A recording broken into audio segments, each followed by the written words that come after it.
Since you couldn't provide us with an heir, here, take this anniversary gift, my father-in-law declared smugly. When I opened the box, divorce papers stared back at me. I looked toward my husband, he turned his face away. Then my mother-in-law introduced a 25-year-old woman as his new wife. Silently I signed. Then my best friend slid an envelope from her purse. The color drained from my father-in-law's face as he read it. We have such a wonderful surprise for you, Catherine, Sharon announced as dessert was being served at our anniversary dinner. The timing felt deliberate, calculated to catch me off guard when I was relaxed and surrounded by people I trusted. Mason pushed back his chair and stood, commanding attention from every guest at the elegantly set table. The crystal and china I had so carefully arranged suddenly felt like props in a play I had not auditioned for. But let me step back and explain how I arrived at this moment, sitting in that dining room surrounded by family and friends, completely unaware that my world was about to shatter. The morning of our second anniversary had begun with such promise. I woke before dawn, my body buzzing with excitement that made sleep impossible. 2 years. Timothy and I had reached our second anniversary, and tonight we would celebrate with everyone who mattered to us. I slipped out of bed carefully, not wanting to wake my husband, and padded to our kitchen in bare feet. Before we continue with Catherine's story, I want to thank you for joining me in sharing these experiences that matter to so many women. If you believe that every marriage deserves honesty and respect, please consider subscribing. It helps us reach more women who need to hear these stories. Now let's see what Catherine discovered next. The house felt different in those pre-dawn hours, filled with possibility and anticipation. Sunlight had not yet begun filtering through our lace curtains, but I could see our wedding photos on the mantel in the soft glow of the street lamp outside. There we were, frozen in that perfect moment when we promised each other forever. Timothy's face radiant with joy as he slipped the ring onto my finger. My dress billowing around us like a cloud of hope and dreams. I touched my wedding ring as I started the coffee, spinning the gold band around my finger the way I always did when I needed reassurance. The metal had grown warm from my skin over the past 2 years, molding itself to fit perfectly.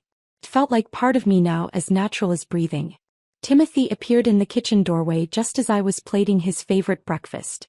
Blueberry pancakes with real maple syrup, turkey bacon crispy exactly the way he preferred, fresh orange juice I had squeezed by hand the night before. The kitchen smelled like contentment itself, filled with the aromas of butter and vanilla and freshly ground coffee beans. Happy anniversary, I said softly, expecting him to cross the room and kiss me the way he had on our first anniversary. Instead, he paused in the doorway, his expression unreadable. Yes, he replied simply. 2 years. Something in his tone made me look up from the pancakes, but he had already turned his attention to the morning newspaper. The familiar rustle of pages filled the space between us, creating a barrier I could not understand. Timothy had always been quiet in the mornings, but this silence felt different. Heavier.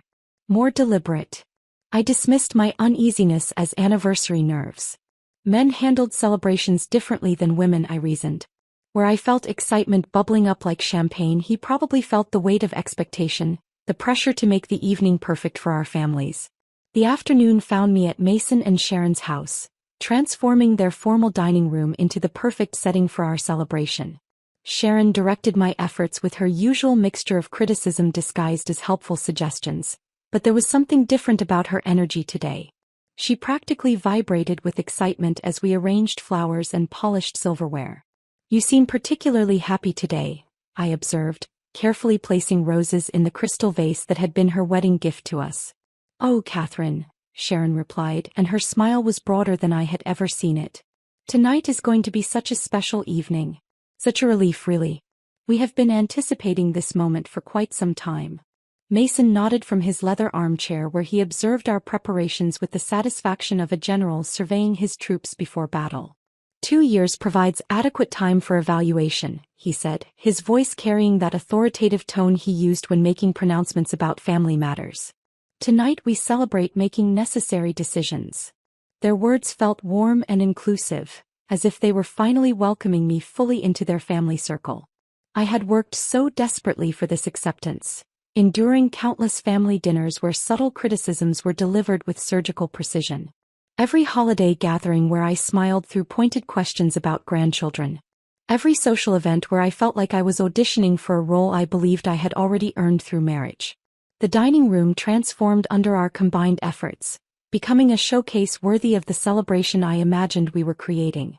Fresh flowers filled every surface with the scent of roses and baby's breath. Crystal glasses caught the afternoon light and sent tiny rainbows dancing across the pristine white tablecloth.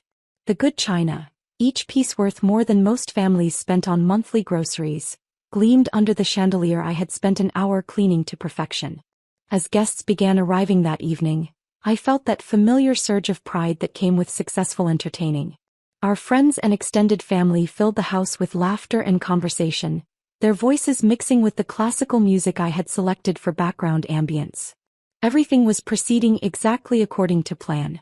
Yet as the evening progressed, I began noticing subtle undercurrents I could not quite identify. Guests offered congratulations that felt somehow hollow, their embraces lasting a moment too long as if they were saying goodbye rather than celebrating. Conversations quieted when I approached, and meaningful glances were exchanged when people thought I was not observing. My Aunt Patricia pulled me aside during cocktails, her weathered hands clasping mine with unusual intensity. "Catherine dear, are you feeling well? You look rather pale this evening." "Just excited," I replied, though her question made me suddenly self-conscious. "Anniversary nerves, I suppose." She studied my face with the penetrating gaze she had perfected during her years as a high school principal. "If you ever need anything, Catherine, anything at all, you know you can call me." Her words carried an undertone I could not decipher, as if she were offering help for problems I did not know I had. Before I could ask what she meant, Timothy appeared at my elbow with a forced smile and guided me away to greet other guests. Throughout the cocktail hour, Timothy maintained careful physical distance from me, avoiding the casual touches and shared glances that typically characterized our public interactions. When guests asked about our marriage or future plans, he provided vague responses and quickly redirected conversations to safer topics. His behavior reminded me of someone steeling himself for an unpleasant but necessary task. Dinner proceeded with all the formal elegance Sharon had insisted upon. Course after carefully planned course appeared before our guests, each dish selected to demonstrate sophisticated taste and attention to detail. The conversation flowed as smoothly as the wine, touching on safe topics of weather and community news while carefully avoiding anything too personal or controversial. I should have been enjoying myself, basking in the successful execution of weeks of careful planning. Instead, I found myself studying faces around the table, searching for clues about the strange undercurrents I sensed but could not identify. Everyone seemed to be performing rather than celebrating, as if they were all following a script I had never seen. As dessert was being served, Sharon rose from her seat with the air of someone about to make an important announcement. The chocolate mousse I had specifically requested from the caterer sat untouched before me as my stomach clenched with sudden apprehension. "We have such a wonderful surprise for you, Catherine," she said, and I realized that whatever was about to happen had been carefully orchestrated for this exact moment. The timing, the setting, the audience of people I loved and trusted most in the world. All of it designed to maximize the impact of whatever surprise awaited me.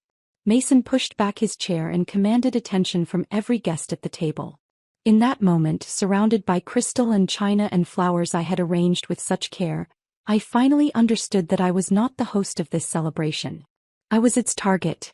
The applause died down as Mason settled back into his chair, but the tension in the room remained thick as fog. I forced a smile, my hands trembling slightly as I reached for my water glass. Something fundamental had shifted during his speech, though I could not yet identify what it was. The faces around our dining table wore expressions I could not decipher, anticipation mixed with something that looked uncomfortably like pity. But this moment of unease was not my first warning that something was wrong with my marriage. The signs had been accumulating for weeks, like hairline cracks in a foundation that I had chosen to ignore rather than examine. 3 weeks earlier, I had been organizing our paperwork for tax season when I discovered the first piece of evidence that my perfect marriage was built on lies. Buried beneath insurance documents and utility bills, I found a cell phone statement that did not belong to our family plan. The letterhead was familiar, our wireless company, but the account number was wrong. My hands shook as I studied the itemized charges. Hundreds of text messages and phone calls to a number I had never seen before. The dates and times told a story that made my stomach clench with growing dread. Late-night conversations when Timothy claimed to be sleeping beside me. Afternoon calls during work hours when he supposedly could not be reached. Weekend texts exchanged while he sat in our living room, claiming to be checking work emails. The frequency had increased dramatically over the past 3 months. What began as occasional contact had evolved into daily communication, sometimes lasting for hours. Someone in my husband's life had become important enough to warrant this level of attention, this level of secrecy. When Timothy came home that evening, I was waiting in our kitchen with the phone bill spread across the counter like evidence in a criminal trial. "Can you explain this to me?" I asked, my voice steadier than I felt. Timothy's face went through a series of rapid transformations. Confusion, recognition, guilt, and finally defensive anger. "You went through my personal papers?" "They were mixed in with our joint tax documents," I replied. "I was not snooping. I was organizing." "That is work-related," he said, but his voice lacked conviction. "My boss requires a separate line for certain projects. Confidentiality issues." "Your boss requires you to text at midnight?" Timothy's jaw tightened. "You're being paranoid, Catherine. This kind of suspicious behavior is exactly why our marriage has problems." The accusation hit me like a physical blow. Our marriage had problems? This was news to me, though apparently it was not news to him. "What problems?" "Timothy, I do not understand what is happening here. Everything has to be about you, does not it?" His voice rose with a frustration that seemed to have been building for months. "You question everything I do, everywhere I go, everyone I talk to. It is suffocating." He grabbed his keys from the counter and headed for the door. "I need air. I need space. I need to not be interrogated in my own home." The front door slammed with finality, leaving me alone with the phone bill and the crushing realization that my husband was keeping secrets that required professional-level deception to maintain. 2 days later, the grocery store encounter added another piece to the puzzle I was beginning to recognize. I was selecting vegetables for dinner when I noticed a young woman staring at me with uncomfortable intensity. She was beautiful in that effortless way that made me immediately self-conscious about my own appearance.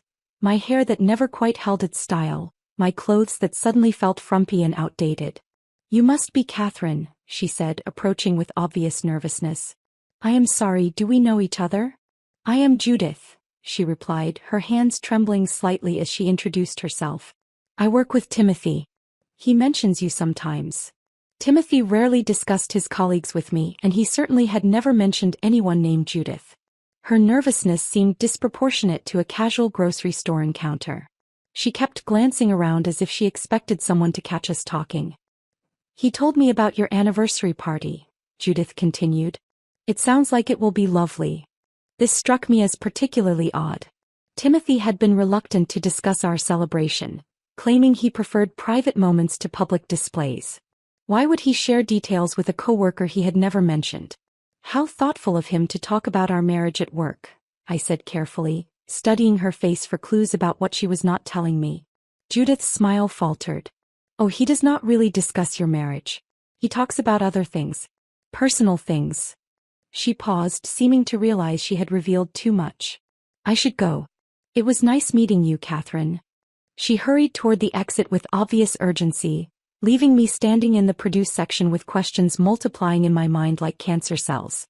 Personal things. What personal things would Timothy share with a beautiful young coworker that he could not discuss with his wife? The weekly dinner at Mason and Sharon's house the following Sunday provided another layer of understanding about the precarious position I occupied in this family. What had once felt like mild criticism now revealed itself as systematic evaluation, a performance review that I was apparently failing. "Margaret's daughter just had the most beautiful baby," Sharon announced as we sat down to her perfectly prepared roast. "Such a blessing for their family. Grandchildren bring such joy." She glanced meaningfully at my flat stomach, and I felt the familiar flush of shame that accompanied these conversations. "The Johnsons are expecting their second grandchild," Sharon continued relentlessly. "And the Pattersons just welcomed their third. It seems like everyone our age is enjoying the fruits of successful marriages." Mason joined the assault with surgical precision. Successful marriages typically produce children within the first year. It demonstrates compatibility, shared values, biological fitness. I tried to redirect the conversation to safer topics, but Sharon persisted with observations about family legacy and the importance of continuing bloodlines. Her words were carefully chosen to wound while maintaining plausible deniability. This was not outright cruelty. This was strategic demoralization. Timothy sat through these exchanges in complete silence, neither defending me nor redirecting the conversation away from my apparent failures. His passive participation in my humiliation was perhaps more devastating than his parents' active cruelty. I excused myself to the bathroom, where I pressed my back against the door and cried silently while their voices continued in the dining room. Through the thin walls, I could hear them discussing my inadequacies as if I were a faulty appliance they were considering replacing. 2 years should have been adequate time, Mason was saying. Perhaps the problem is more fundamental than we initially believed, Sharon replied. Timothy's voice was too quiet to distinguish words, but his tone suggested agreement rather than protest. When I returned to the table, the conversation had moved to safer topics, but the damage was done. I understood now that my position in this family was conditional, probationary, subject to performance metrics I was apparently failing to meet. The phone call from my mother came that Thursday evening while I stirred soup that would go uneaten because Timothy was working late again. Her voice carried the worry that only mothers can perfectly calibrate to pierce through their children's defenses. Catherine, honey, you sounded so tired during our last conversation. Are you sleeping enough? Eating properly? I'm fine, Mom. Just busy with anniversary planning. Timothy missed Easter dinner with us. And Christmas felt strained. Is everything all right between you two? The question hung in the air like smoke, impossible to ignore but dangerous to acknowledge. How could I explain that my husband was becoming a stranger, that his family treated me like a disappointing employee, that I was discovering evidence of deceptions I could not yet fully understand? We are fine, I lied. Just the normal adjustments of married life. Catherine. My mother's voice carried the authority of someone who had raised 3 children and survived 35 years of marriage. You know, you can tell me anything.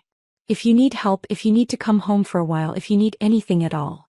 The offer of refuge was both comforting and terrifying. It meant she saw what I was trying so hard to hide, that my perfect marriage was crumbling and I was too proud or too frightened to ask for help. I will visit soon, I promised, knowing I was avoiding her perceptive questions about the state of my relationship. I love you, sweetheart. Remember that you deserve to be happy. After she hung up, I stood in my empty kitchen holding the phone and wondering when happiness had become something I had to remember I deserved rather than something I naturally expected. Now, sitting at this anniversary dinner with Mason preparing to make his announcement, I realized that all those warning signs had been leading to this moment. The mysterious phone calls, the beautiful coworker, the family's growing impatience, my mother's worried questions. All of it had been building toward whatever surprise awaited me in this perfectly appointed dining room. The dessert sat untouched before me as Mason cleared his throat with theatrical authority. Mason cleared his throat with the authority of someone accustomed to commanding attention. But before he could begin his announcement, my mind drifted to the medical appointment that had taken place just 48 hours earlier. The memory felt both distant and immediate, like looking at photographs of someone else's life while simultaneously living every moment with painful clarity. Erica had insisted on driving me to Dr. Patterson's office, her enthusiasm about finally getting definitive answers both comforting and overwhelming. The fertility clinic occupied the 3rd floor of a gleaming medical building, its sterile corridors lined with motivational posters featuring smiling mothers and chubby babies. The irony was not lost on me. Surrounded by images of successful pregnancies while I sat there documenting 2 years of failure. Just think, Erica had whispered as we waited in the reception area. By Thursday we might have the answer you have been hoping for. The forms felt like confessions written in medical terminology. How many months had I been trying to conceive? 24. Had I experienced any pregnancies, successful or otherwise? No. Was I currently experiencing marital stress that might impact conception? I had stared at that question for a full minute before checking the box marked, sometimes. Dr. Patterson was a kind woman in her 50s who had delivered half the babies in our town. Her examination room was painted in soothing pastels, but nothing could soften the clinical reality of what we were investigating. My body's apparent refusal to cooperate with the most basic expectation of marriage. Tell me about your stress levels, Dr. Patterson had said during the examination, her tone gentle but probing. Normal, I suppose. The usual pressures of married life. Are you happy in your marriage, Catherine? The question had hung in the air between us like an accusation. Erica squeezed my hand from her chair beside the examination table, and I realized that my hesitation before answering had revealed more than any words could have. Yes, I had finally replied, but even I could hear the uncertainty in my voice. The blood draw felt like my last hope being extracted through a needle. Each vial represented another chance for my body to redeem itself, to prove that I was worthy of the name I carried, worthy of the family I had married into. Erica held my other hand during the procedure, her fingers warm and steady while mine trembled with nervous energy. The results will be ready by Wednesday, Dr. Patterson had said. We will call with the findings. Now, sitting at our anniversary dinner, I wondered if those test results might arrive in time to change whatever announcement Mason was preparing to make. Perhaps positive news could salvage a marriage that felt increasingly precarious with each passing day. The confrontation with Timothy 3 nights after the medical appointment had shattered what remained of my illusions about our relationship. I had approached him in our bedroom as he prepared for sleep, armed with brochures about fertility treatments and a desperate hope that medical intervention might bridge the growing chasm between us. Timothy, I have been thinking about what Dr. Patterson said. There are options we have not explored yet. Treatments that might help us conceive. His response was immediate and devastating in its coldness. Maybe we are not meant to have children together, Catherine. Maybe this is our bodies telling us something we should listen to. The words struck me like physical blows. What are you saying? I am saying that perhaps this marriage was a mistake from the beginning. Perhaps we have been trying to force something that was never meant to work.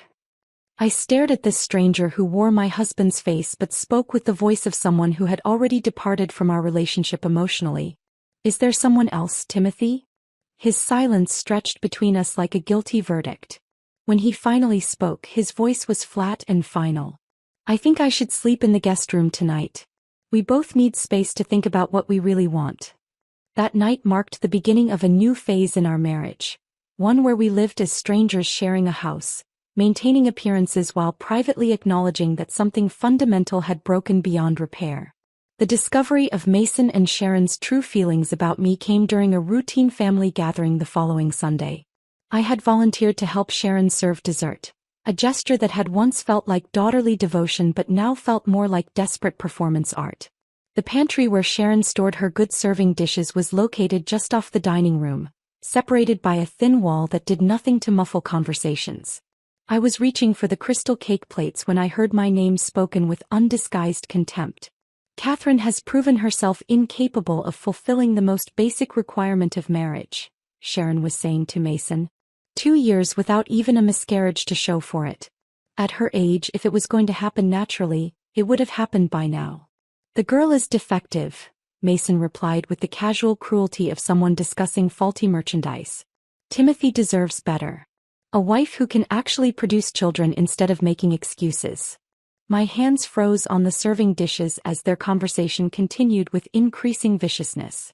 They discussed my appearance, my personality, my worthiness as a family member with the detached analysis of judges delivering a verdict. Each word carved away another piece of my self-worth, leaving me hollow and shaking in the small, dark space.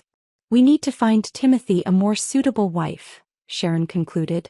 Someone younger, proven fertile from a better family background. When I finally emerged from the pantry with the serving dishes, my hands were trembling so violently that the crystal rattled like wind chimes. Sharon looked up from her position at the dining room table where she had been arranging napkins with military precision. Catherine, do you look pale? Are you feeling well? The concern in her voice felt like mockery after what I had just overheard. These people who smiled at me across family dinner tables were actively plotting the destruction of my marriage. The family I had tried so desperately to please had already decided I was unworthy of their acceptance. Despite this growing evidence of betrayal and rejection, I threw myself into planning our anniversary celebration with manic determination. The party became my last desperate attempt to prove my worth, to demonstrate that I was valuable enough to keep despite my apparent biological failures. I spent hours selecting flowers that would photograph beautifully, choosing a menu that would impress even Sharon's critical standards, crafting invitations that struck the perfect balance between elegant and warm. Each decision felt weighted with significance, as if the success of the party might somehow save a marriage that was clearly beyond salvaging. The irony was suffocating. I was planning a celebration of a relationship that had become a source of daily humiliation. I was investing time, money, and emotional energy into commemorating a union that the other parties involved apparently considered a failure. Yet I clung to the ritual of celebration as if it were a life raft in an ocean of uncertainty. Every detail I arranged felt like evidence in my favor, proof that I was worthy of love despite my inability to conceive. The expensive linens, the carefully chosen wine, the perfectly coordinated color scheme, all of it was testimony to my value as a wife and family member. But even as I wrote checks and made final arrangements, I knew I was planning my own wake. The anniversary party had become less about celebrating our marriage and more about saying goodbye to the life I had thought we were building together. Now, as Mason prepared to deliver whatever announcement he had planned for this moment, I realized that all my careful preparations had been for this. Not a celebration, but a carefully orchestrated ending that I had unknowingly helped to stage. The dessert sat untouched before me as the weight of expectations I could never meet pressed down like a crushing stone. Mason's throat clearing seemed to echo longer than it should have, and in that stretched moment, I became acutely aware of how this entire day had felt like a performance where everyone except me had received the script in advance. The morning had begun with Mason arriving at our house earlier than expected, his arms laden with flowers and wine that I had not requested for the evening's celebration. His greeting was effusive in a way that felt completely unnatural, his embrace lasting several beats too long while his eyes held mine with an intensity that made my skin crawl. "Catherine, my dear daughter-in-law," he had said, the endearment rolling off his tongue with theatrical precision. "Tonight will be such a special evening. Such a memorable evening. I hope you are prepared for how special it will be." The repetition of "special" felt like a warning disguised as enthusiasm. Sharon had been equally strange, practically vibrating with anticipation as she fluttered around our kitchen, rearranging items that did not need rearranging and offering suggestions for improvements that were really commands wrapped in false politeness.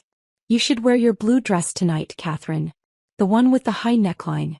Very appropriate for the occasion." When had my mother-in-law ever cared about my clothing choices? When had she ever offered fashion advice that did not come barbed with criticism? Yet here she was, treating me with a solicitousness that felt more ominous than her usual cold disapproval. Timothy had been avoiding me all day, claiming nervousness about hosting family members, but his demeanor suggested guilt rather than social anxiety. He moved through our house like a man preparing for an execution, checking his watch repeatedly and starting every time the phone rang. When I tried to engage him in conversation about last-minute party details, his responses were monosyllabic and distracted. "Did you confirm the wine delivery?" I had asked while arranging flowers in our living room. "Yes." "What about the extra chairs from your parents' house?" "Handled." "Timothy, are you feeling well? You seem tense." He had looked at me then with an expression I could not decipher. "Pain perhaps. Or regret." "I am fine, Catherine. Just want everything to go smoothly tonight." But nothing about his behavior suggested he wanted the evening to go smoothly. Everything about his behavior suggested he was dreading whatever was about to unfold. Erica's arrival provided the first genuine moment of warmth I had experienced all day. She swept into our house with her characteristic energy, but even she seemed different tonight. Her excitement was palpable, almost manic, and she clutched her purse with protective intensity. "Catherine," she exclaimed, embracing me with fierce affection. "I can barely contain myself. This is going to be the best anniversary party ever." I pulled back to study her face, noting the bright flush in her cheeks and the way her eyes sparkled with barely contained secrets. "Erica, you look like you are about to burst. What has gotten into you?" "I told you I have the perfect gift for you. The timing is going to be absolutely perfect. Life-changing, Catherine. This gift is going to change everything."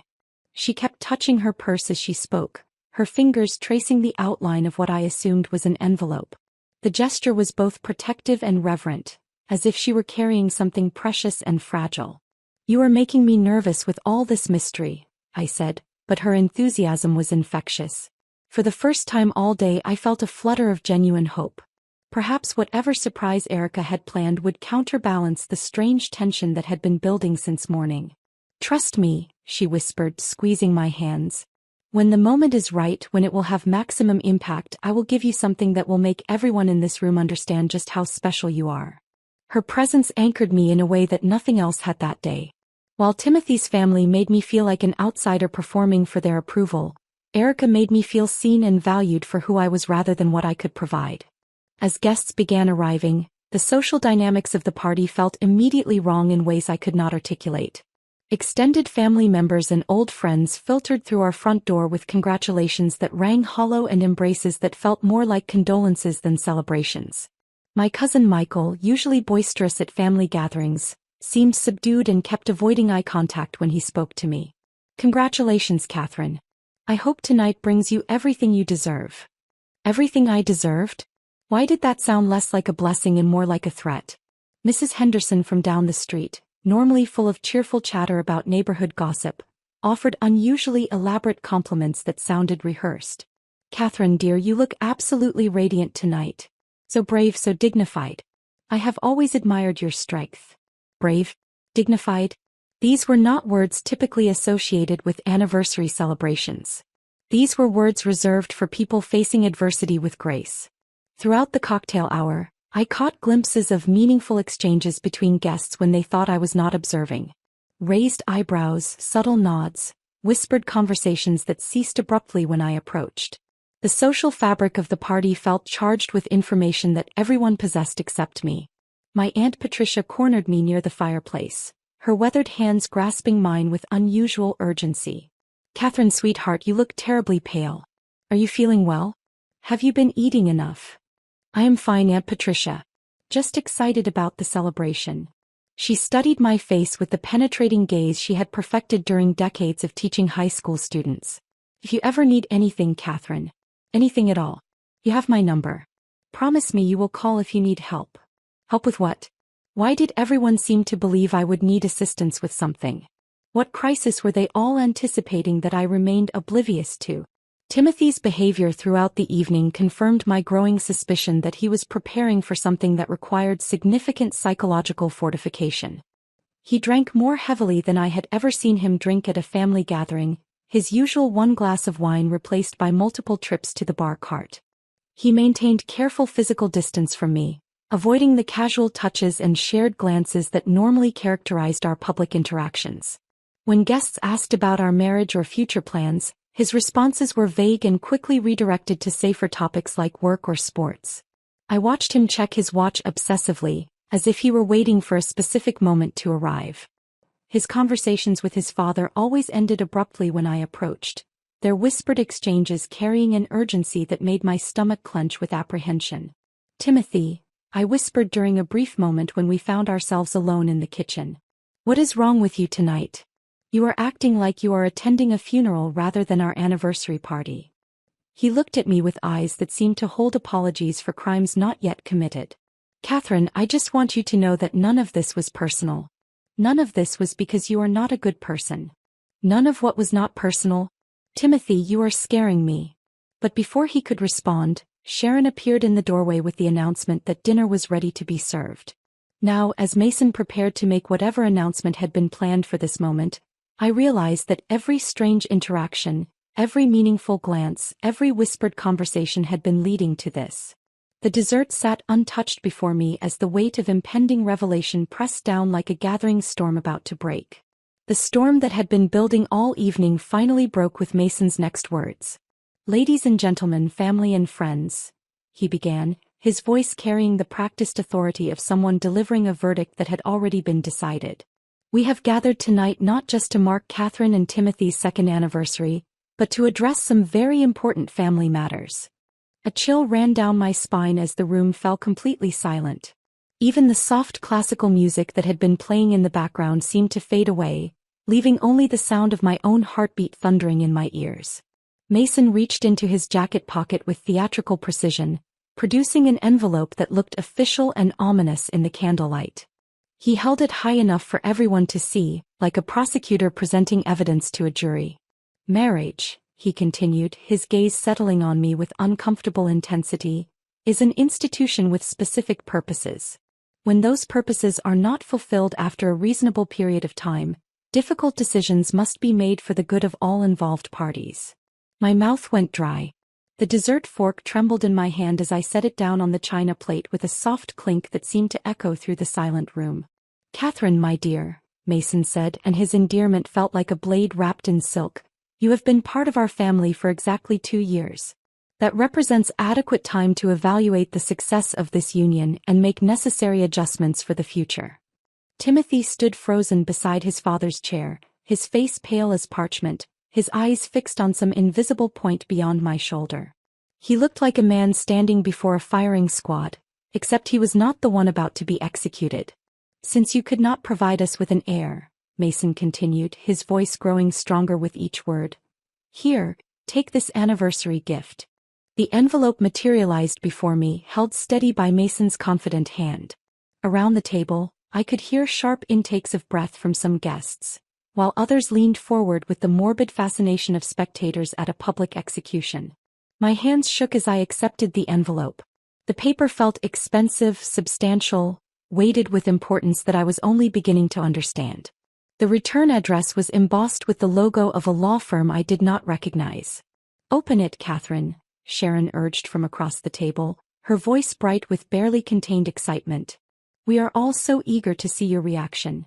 The envelope seemed to grow heavier in my trembling hands. Part of me wanted to set it down unopened, to preserve for just a few more moments the illusion that my life was not about to change irrevocably. But 45 pairs of eyes were watching me, waiting for my response to whatever lay inside. I tore open the seal with fingers that felt disconnected from my body. The legal documents inside were crisp and formal, their official letterhead making everything feel suddenly, terrifyingly real. "Petition for dissolution of marriage," I read aloud, my voice barely above a whisper. The formal legal language could not disguise the brutal reality of what I was holding. Timothy had met with attorneys. He had filed paperwork.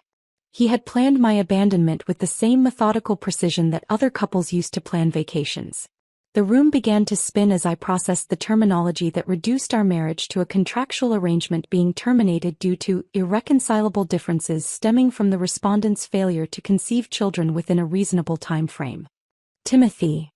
I looked up at my husband, desperate for some sign that this was an elaborate cruel joke, that he would step forward and explain that this was all a misunderstanding. Instead, he remained frozen beside his father, his silence speaking louder than any confession could have. The man I had shared a bed with for 2 years, the man whose breakfast I had prepared that very morning, could not even meet my eyes as I held the legal documentation of his betrayal. "There is more, Catherine," Sharon announced with the enthusiasm of someone unveiling the second act of an entertaining performance. "We would like you to meet someone very special." A young woman stepped forward from where she had been standing near the dining room doorway. I recognized her immediately, Judith from the grocery store, the nervous co-worker who had known about our anniversary party. But tonight she was not nervous. Tonight she was dressed in a blue silk dress that complemented her complexion perfectly, her hair styled with professional precision.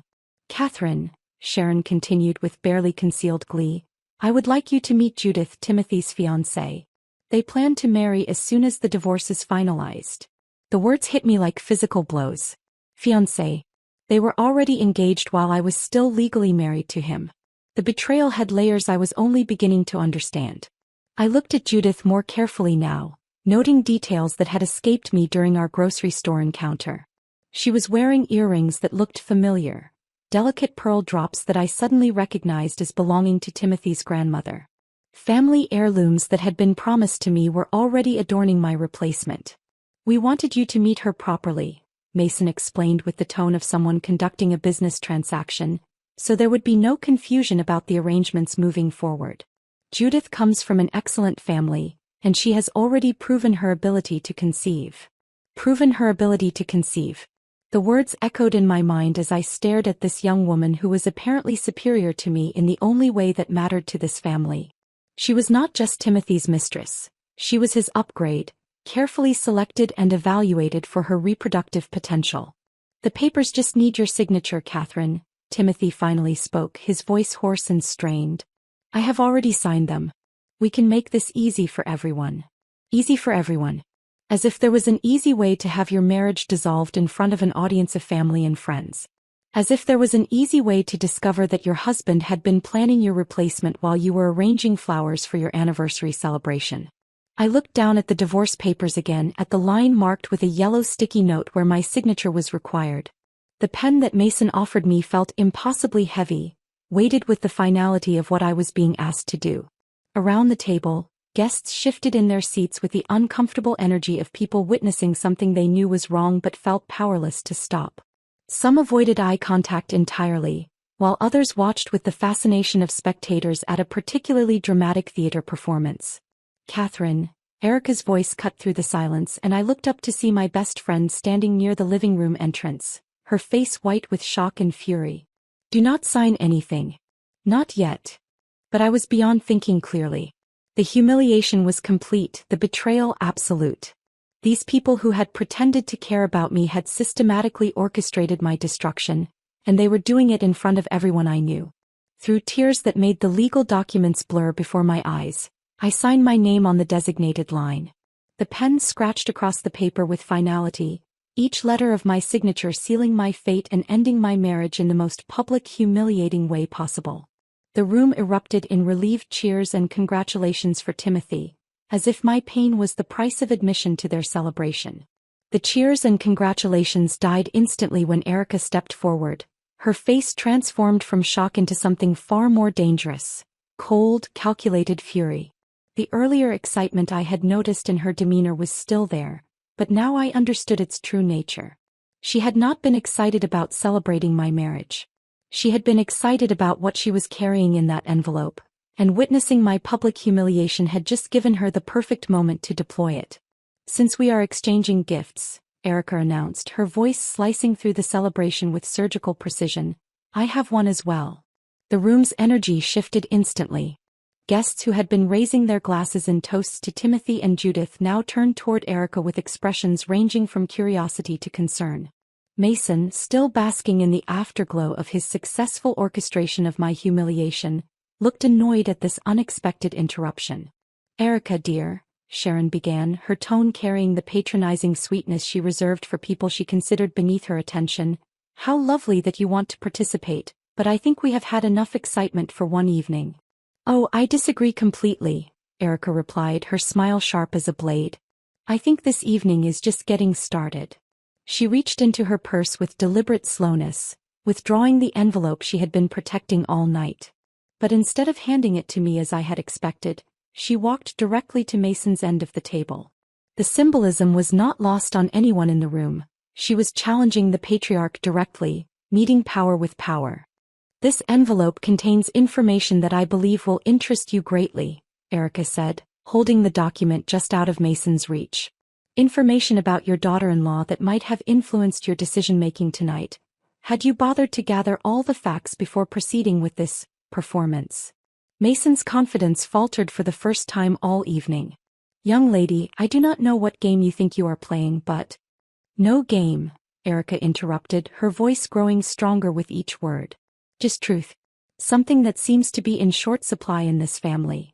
She placed the envelope on the table directly in front of Mason, her movements deliberate and controlled. "Open it." The room held its collective breath as Mason reached for the envelope with hands that were no longer quite steady. His earlier theatrical confidence was beginning to crack, replaced by the first stirrings of uncertainty. He tore open the seal and withdrew the single sheet of paper inside. I watched his face as he read, witnessing a transformation that was both terrible and satisfying. The color drained from his cheeks as if someone had opened a valve and let all the blood run out of his body. His triumphant smile dissolved like sugar in rain, replaced by an expression of dawning horror. "What does it say?" Sharon demanded, her voice sharp with anxiety as she watched her husband's face crumble. Mason's hands began to tremble, the paper rustling like autumn leaves in a windstorm. His eyes darted between the medical report and my tear-streaked face, his mind clearly struggling to process the magnitude of what he had just done. "It is a pregnancy test," he whispered, the words barely audible above the suddenly oppressive silence in the room. "Catherine is pregnant." The silence that followed was deafening. Not the expectant quiet of an audience waiting for the next act, but the hollow silence of a tomb. Guests who had been celebrating moments before now stared in shock and growing horror as the implications of the evening's events began to sink in. Positive, Erica clarified, her voice carrying clearly through the stunned quiet. Confirmed by blood test 48 hours ago. Catherine is carrying your grandchild, Mason. The heir you claimed she could never provide. I found my voice then, drawing strength from somewhere deep inside myself that I had not known existed. Through my tears and heartbreak, I summoned every ounce of dignity I had left and spoke with a clarity that surprised even me. Congratulations, I said, looking directly at Mason with eyes that no longer held submission or the desperate desire for his approval. You just gave away your grandchild. The power shift in the room was immediate and complete. Mason, who had commanded the evening with such authoritative confidence, now looked like a man facing his own execution. The signed divorce papers that had represented his victory moments before now became evidence of his devastating miscalculation. Catherine, he stammered, his voice breaking on my name. Catherine, we did not know. We had no idea. Surely we can. Can what? I asked, my voice growing stronger with each word. Can undo the papers I just signed in front of 45 witnesses? Can pretend this evening never happened? Can take back the humiliation you orchestrated for your own entertainment? Timothy finally found his voice, stepping forward with his hands outstretched in a gesture that was both pleading and pathetic. Catherine, please. We can work this out.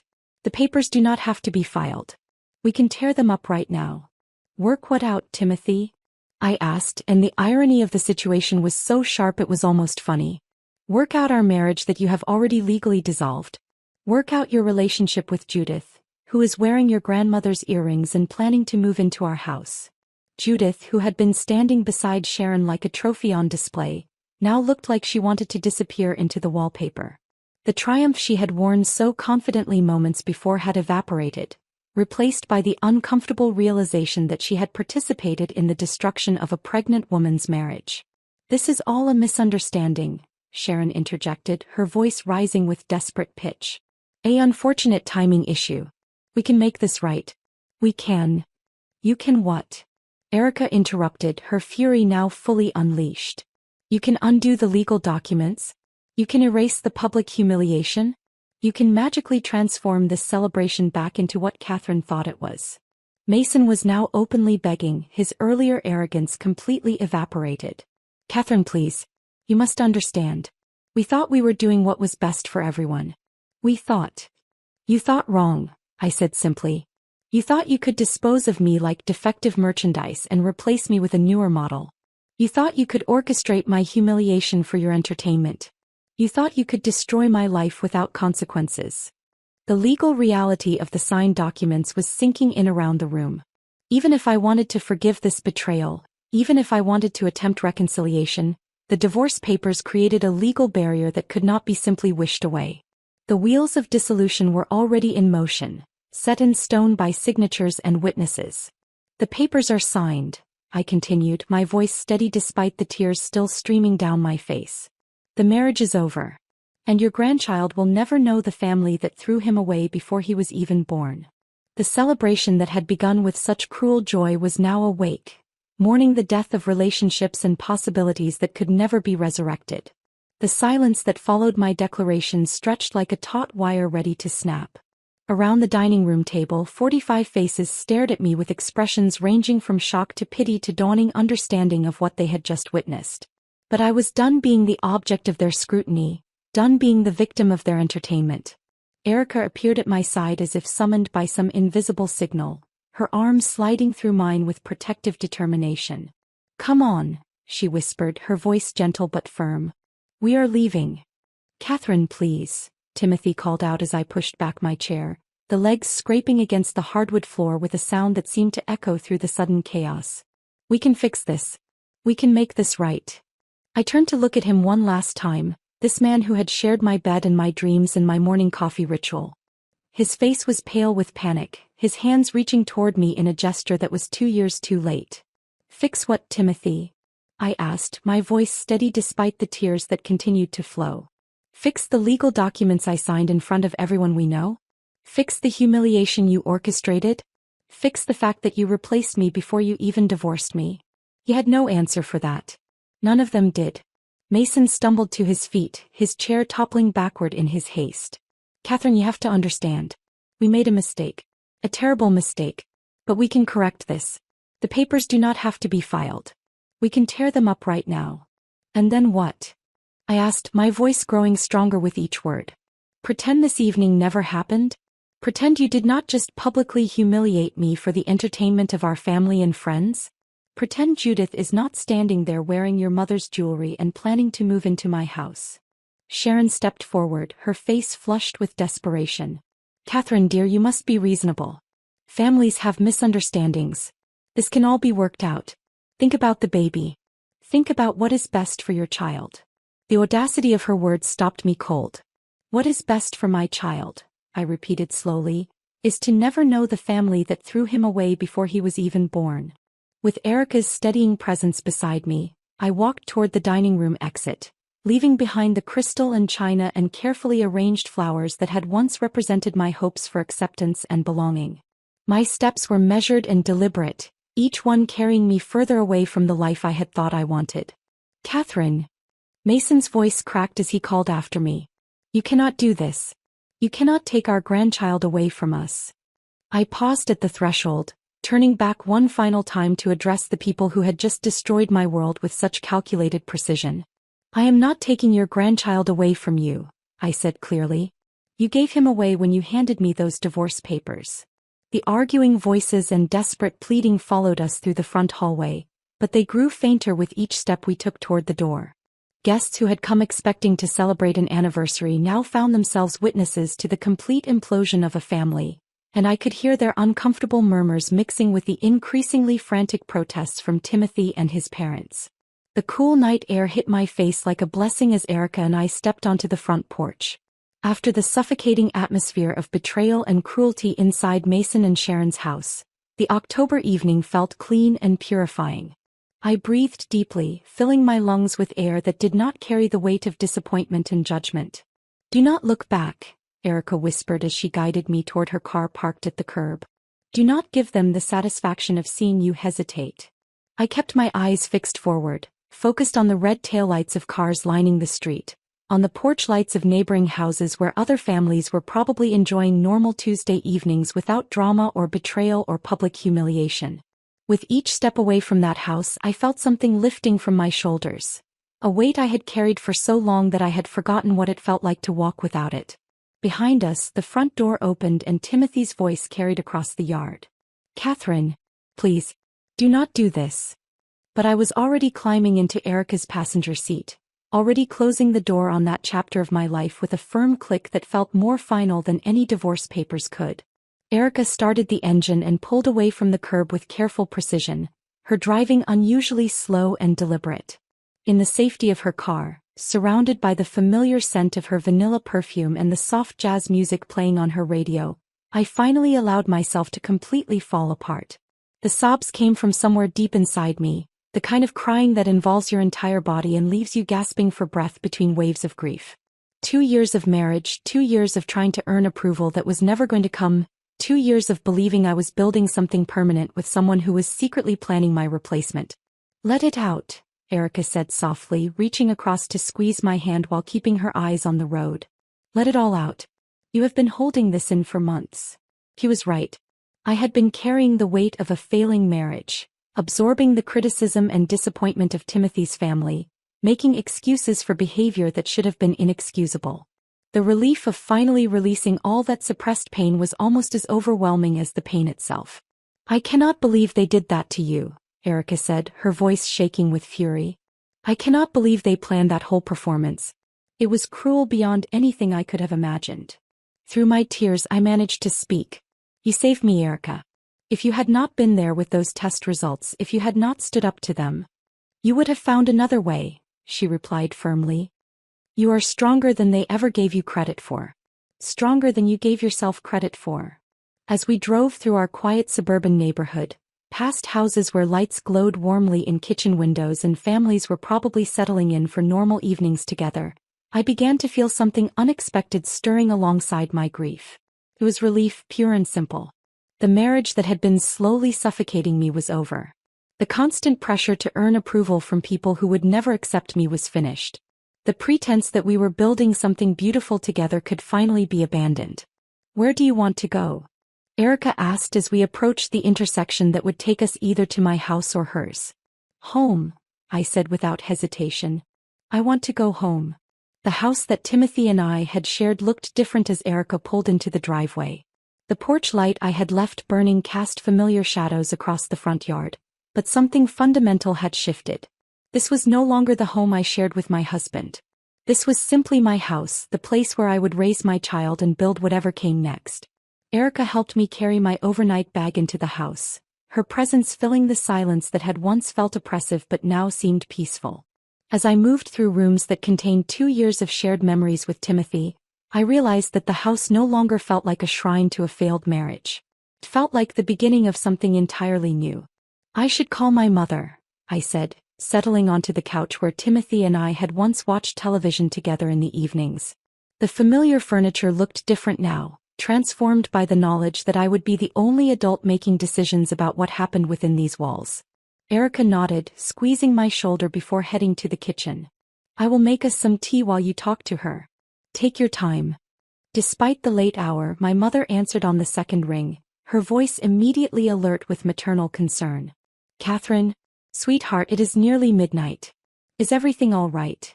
The question opened a floodgate of words that I had not realized were waiting to pour out. I told her everything. The mysterious phone bills, the grocery store encounter with Judith, the cruel comments at family dinners, and finally the devastating anniversary party that had ended with divorce papers and pregnancy test results creating chaos in equal measure. "Oh, my dear child," my mother whispered when I finished, her voice thick with emotion. "I knew something was wrong. I could hear it in your voice during our last few conversations. But I never imagined they would treat you with such calculated cruelty." Her validation of my experience felt like medicine for wounds I had not known how to treat. "Mom, I am pregnant. The baby they said I could never give them is growing inside me right now." The joy in her voice was immediate and uncomplicated. "Catherine, that is wonderful news. You are going to be a magnificent mother. That child is so lucky to have you." Her enthusiasm stood in stark contrast to the conditional acceptance I had grown accustomed to from Timothy's family. My mother's love for her future grandchild required no performance metrics or biological proof of worthiness. It simply existed, pure and unconditional. "I want to come stay with you for a while," she continued. "Help you get settled, prepare for the baby. You should not have to go through this alone." For the first time in months, I felt genuinely excited about the future. "I would love that, Mom. I really would." The months that followed my mother's arrival were unlike anything I had experienced during my marriage. Freed from the constant stress of trying to earn approval that would never come, my body responded to pregnancy with remarkable resilience. Dr. Patterson commented during each appointment about how much healthier and more relaxed I appeared. "Whatever changes you have made in your life," she said during my 5-month checkup, "they are working beautifully. Your blood pressure is perfect, your weight gain is exactly on track, and honestly, you just look radiant." The pregnancy became a celebration rather than a source of anxiety. Erica organized a baby shower that filled my living room with genuine friends who offered support without conditions. My mother painted the nursery in soft yellow and green, creating a sanctuary that felt warm and welcoming rather than pressured by expectations of producing the next generation of a particular bloodline.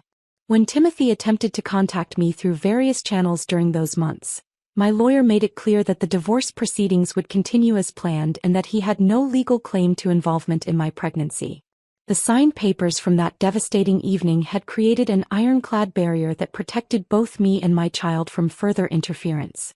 Labor began on a Tuesday morning in late spring, nearly 8 months after the anniversary party that had changed everything. Erica and my mother flanked my hospital bed, offering encouragement and support through each contraction. The delivery room filled with love and anticipation, but it was love freely given rather than love conditional on performance or biological success. When my son finally arrived, healthy, beautiful, and perfect, I felt a completeness that had never existed during my marriage. Holding him for the first time, I understood that this was what unconditional love felt like. Not the desperate scrambling for approval that had characterized my relationship with Timothy's family, but simple, pure acceptance of another human being exactly as they were. "He is gorgeous," Erica whispered, tears streaming down her face as she looked at the baby I had named David Erica Miller. "Absolutely perfect." The middle name honored the friendship that had saved me during my darkest hour, ensuring that my son would always carry a reminder of what true loyalty looked like. David would grow up knowing that the most important relationships in life were chosen rather than assigned by biology or marriage certificates. The hospital room filled with flowers and gifts from people who celebrated his arrival without reservation. My mother's church friends, Erica's co-workers, neighbors who had watched my marriage crumble and wanted to support my new beginning. None of them questioned his worth based on bloodlines or family heritage. They simply welcomed a new life into the world with joy. Timothy and his family made no attempt to contact me after David's birth, apparently understanding that the bridge between us had been permanently burned.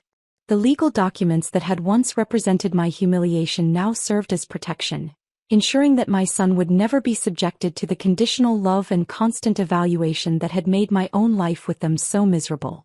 As David grew from infant to toddler, our small house became a sanctuary of laughter and chaos and unconditional acceptance. Erica served as his honorary aunt, spoiling him with attention and gifts while helping me navigate the challenges of single motherhood. My mother extended her visit indefinitely, claiming she had never been happier than when she was helping raise her grandson. The three women who had once been excluded from Timothy's family vision of the future created something infinitely more valuable: a chosen family built on love rather than obligation, support rather than judgment, acceptance rather than performance metrics. Now, years later, I sit in my backyard garden watching David chase butterflies with the fearless enthusiasm of a 4-year-old who has never known rejection. His laughter fills the air as he discovers new flowers and interesting insects, his world expanding with each day in an environment where curiosity is celebrated rather than controlled. The pain of betrayal has faded into something unexpected: gratitude. Timothy and his family's cruelty had inadvertently given me the greatest gift possible. They had forced me to discover my own strength, to build a support system based on genuine care rather than biological obligation, to raise my child without the toxic pressures that had nearly destroyed my own sense of worth. David knows nothing of the grandparents who rejected him before birth. He knows only the love of his mother, his chosen grandmother who reads him stories every night, and his honorary aunt who brings him new books and toys with delightful regularity. His foundation is built on acceptance rather than conditions, celebration rather than evaluation. The revenge I achieved was not calculated or vindictive. It was simply the natural consequence of living well, of choosing love over obligation, of raising a child who would never question his worth based on other people's approval. Timothy's family had wanted an heir to carry on their legacy. Instead, they had created the beginning of mine. A legacy built on kindness, acceptance, and the radical idea that love should never require additions. Watching David play in our garden, I realized that their cruelty had set me free to become the person I was always meant to be. The best revenge, as it turned out, was simply living well. If this story of ultimate justice had you captivated from start to finish, hit that like button right now. My favorite part was when Erica stepped forward with that pregnancy test, completely turning the tables on Mason and his cruel family. What was your favorite moment from Catherine's journey? Share your thoughts in the comments below. Don't miss more powerful stories of resilience and triumph. Subscribe and hit that notification bell so you never miss an upload.